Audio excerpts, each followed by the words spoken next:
Le témoignage que venait de livrer tout à l'heure notre frère Jacob Eli, c'est vraiment un témoignage qui peut être fait dans un livre et même avec plusieurs tomes.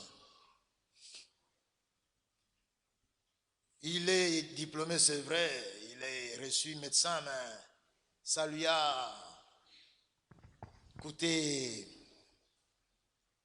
28 années.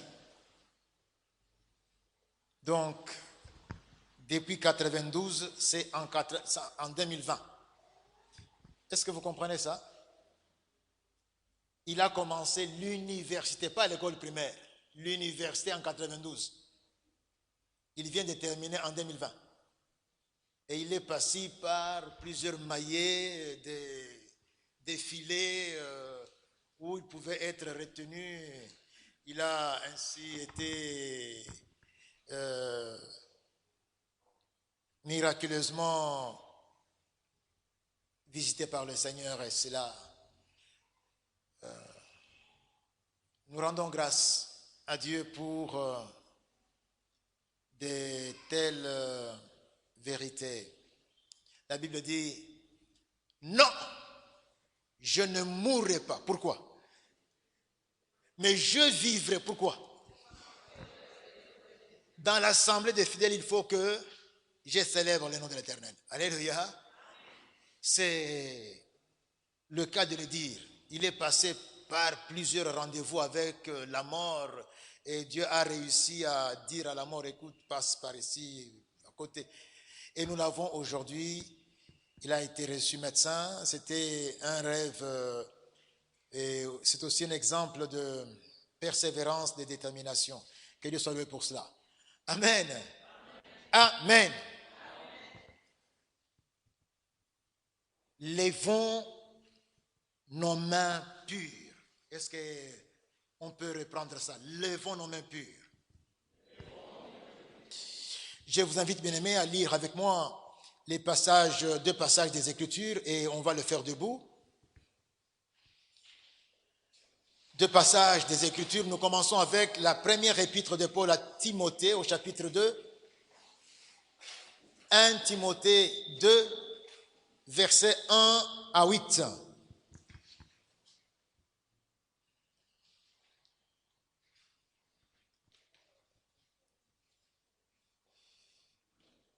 « 1 Timothée 2, 1 à 8. J'exhorte donc avant toute chose à faire des prières, des supplications, des requêtes, des actions de grâce pour tous les hommes, pour le roi et pour tous ceux qui sont élevés en dignité, afin que nous menions une vie paisible et tranquille, en toute piété et honnêteté. Cela est bon et agréable devant Dieu, notre Sauveur, qui veut que tous les hommes soient sauvés et parviennent à la connaissance de la vérité. Car il y a un seul Dieu et aussi un seul médiateur entre Dieu et les hommes, Jésus-Christ, homme, qui s'est donné lui-même en rançon pour tous. C'est là le témoignage rendu en son propre temps et pour lequel j'ai été établi prédicateur et apôtre. Je dis la vérité, je ne mens pas, chargé d'instruire les païens dans la foi et la vérité. Je veux donc que les hommes prient en tout lieu, en élevant des mains pures, sans colère, ni mauvaise pensée. Nous passons au deuxième passage, toujours avec le même Paul, mais cette fois-ci dans sa lettre aux Philippiens, chapitre 4. Versets 6 et 7.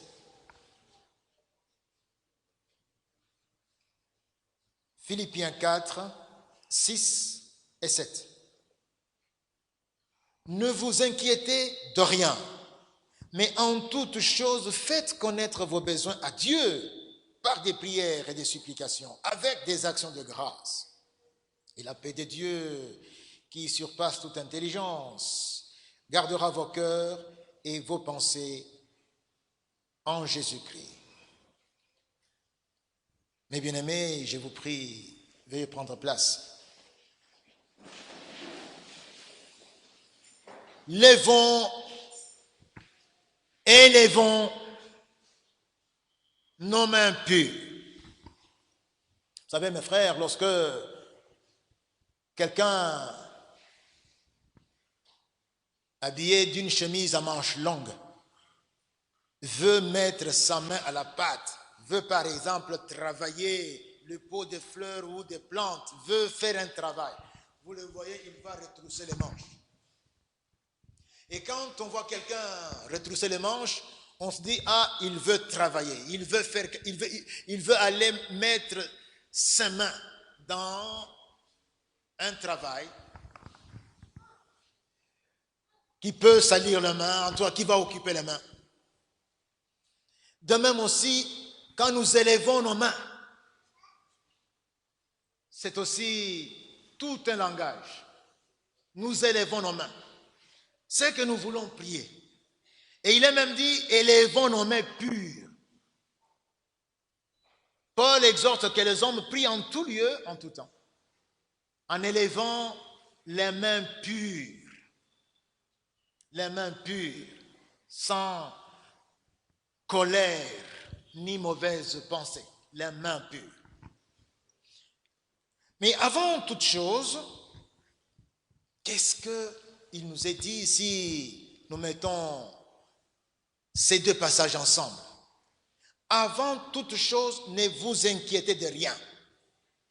Donc, avant toute chose, quand vous venez en la présence de Dieu, avant toute chose, ne vous inquiétez de rien. Quelle que soit la situation par laquelle vous passez, quelles que soient les difficultés que vous connaissez, quel que soit le désespoir auquel vous êtes livré, quelle que soit l'incertitude dans laquelle vous baignez, Paul nous dit ici, ne vous inquiétez de rien. Avant quoi que ce soit, pas de panique. Il est dit que 365 fois dans la Bible, il nous est recommandé de ne pas avoir peur. En effet, mes frères, la peur est une insulte faite au Dieu tout-puissant et bienveillant, un Dieu clément et miséricordieux, un Dieu qui ne nous a jamais délaissés et qui ne laisse jamais au diable le dernier mot. C'est l'insulter. Dieu vit ça comme une insulte quand nous avons peur. La panique ne vient pas de Dieu, mes frères. C'est un tapis rouge qu'on met sous les pieds de Satan pour lui permettre de venir jusqu'à nous et nous imposer ses dictats. Oui, c'est nous qui avons mis le tapis rouge. Donc pour Satan, il va marcher là allègrement, il va venir et nous impose ses dictats. Comme ça, nous pouvons mentir, nous pouvons voler, puisque nous paniquons. Nous pouvons corrompre. Nous pouvons aller voir les féticheurs parce que nous voulons garder le poste. On peut même être violent. La violence, c'est aussi une façon d'avoir peur. Et, la violence verbale, physique, c'est puisqu'on a peur. On veut attaquer le premier, comme le serpent, il est peureux. C'est ainsi que le serpent, quand il te rencontre, il a peur.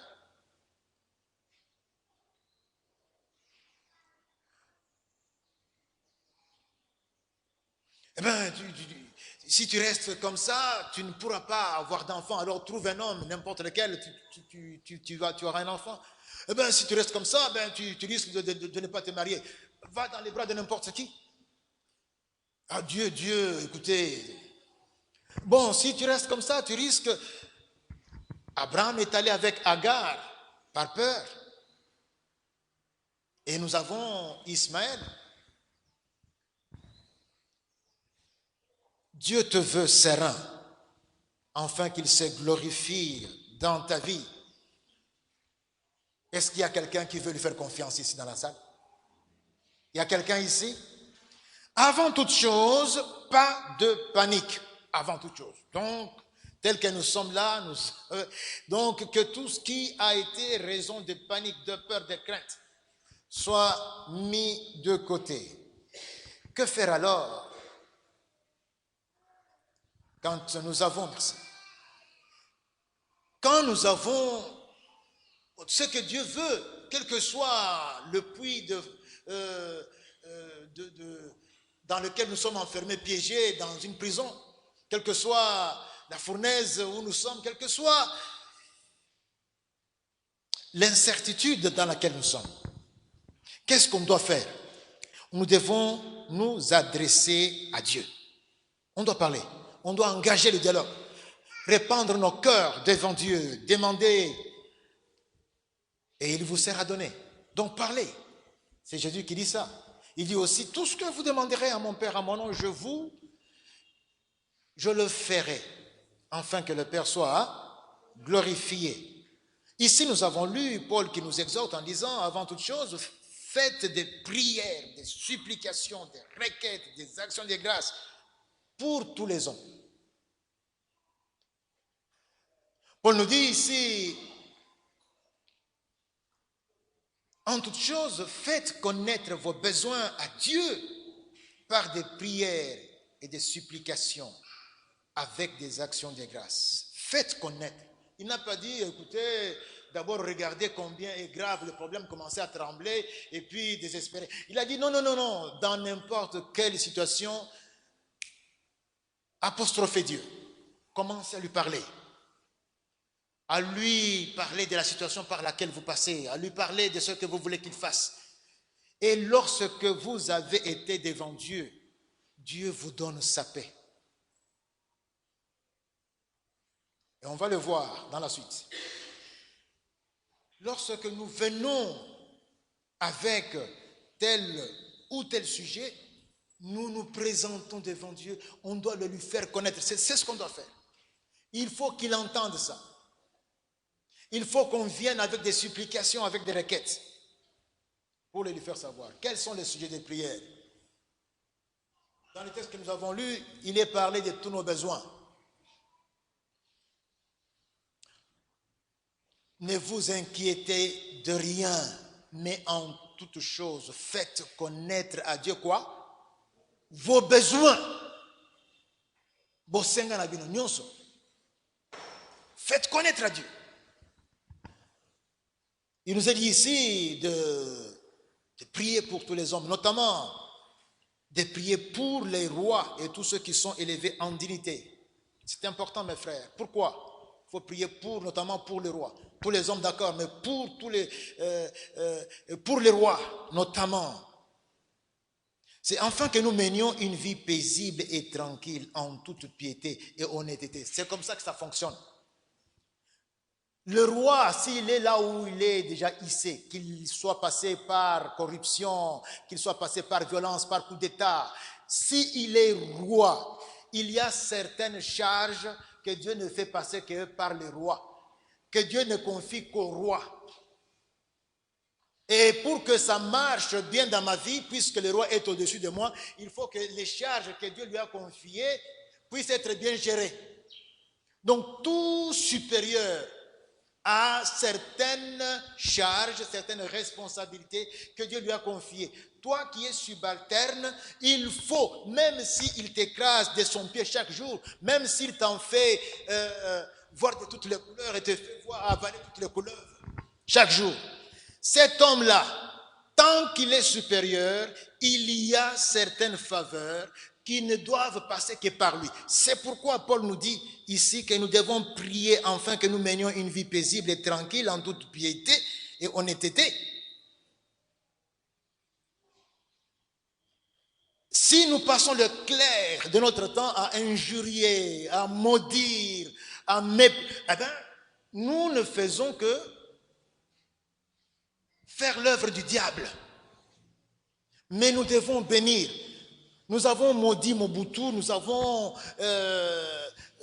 haï Mobutu, nous avons dit tout. On a fait également avec les Kabila. Dieu dit, ce n'est pas ça, qu'il soit arrivé là, tant qu'il est là. Puisque j'ai permis que par ses tricheries, même par ses mensonges, puisque j'ai laissé faire, et qu'il est là, il faut prier pour lui. Quelqu'un dit Amen.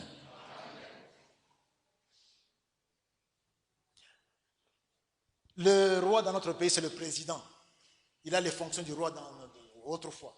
Nous devons, mes frères, et le président, et le premier ministre, le président du Sénat, Tambwe Mwamba, citez leur nom, les Ilunga Ilukamba, citez leur nom, les Janine Mabunda, citez leur nom. On doit prier pour ces gens, pour que le Saint-Esprit influence, les touche. S'ils ne sont pas convertis, qu'ils se convertissent, pour que ce qu'ils décident soit poussé par le Saint-Esprit grâce à nos prières. Est-ce que quelqu'un croit à la puissance de la prière ici? Et puisque nous croyons à la puissance de la prière, ne nous limitons pas. Et il est dit, mes frères, cela est bon et agréable devant Dieu. C'est bon devant Dieu notre Sauveur, qui veut que tous les hommes soient sauvés. Vous savez, la suite c'est quoi? Dieu veut que tous les hommes soient sauvés et parviennent à la connaissance à travers cela. Je vous dis, mes frères, dans un pays où il y a la guerre, on n'évangélise pas. Dans un pays où il y a la faim, on ne sert pas Dieu. Dans un pays où il y a l'insécurité, il faut que ces charges qui sont confiées à ces personnes, ils les gèrent bien pour que les hommes soient sauvés. Tous les hommes soient sauvés et parviennent à la connaissance de la vérité.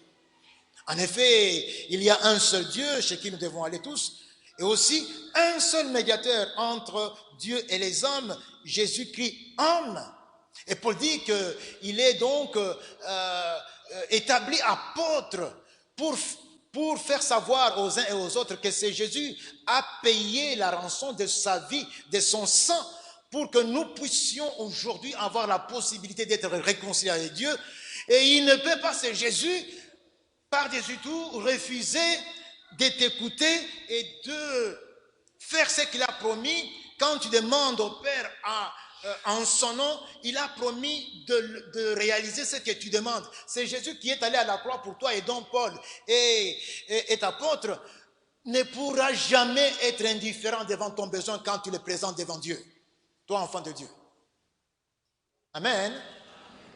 Et alors,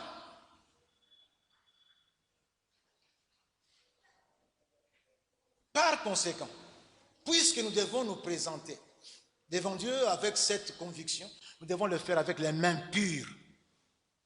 Élever les mains pures en tout lieu, sans colère ni mauvaise pensée.